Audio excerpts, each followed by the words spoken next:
থেকে বড় তো আর কিছুই নেই। বৃষ্টি বর্ষার দিনে সব কাটিয়ে আমরা যে এই অবধি আসতে পেরেছি, হ্যাঁ, পুজোটা যে এইভাবে আমাদের এত ভালো কাটবে মানে ভাবতেই পারছি না, জানেন তো। এত সুন্দর মানে হবে ভাবা মুশকিল।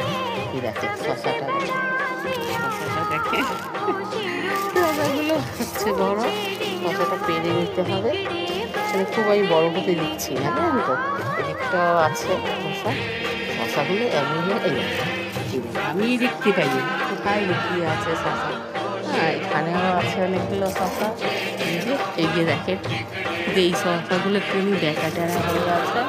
হ্যাঁ, যাই হোক, গাছের জিনিস তো সব রকমই হয়, তার জন্য কোনো ব্যাপার নেই। হ্যাঁ, এগুলো একটুখানি তুলে নেব। হ্যাঁ, ব্যাস এইটুকু রাখলাম। আর এই গাছপালা দেখে খুব ভালো লাগছে, বাইক খুব ভালোই লাগছে।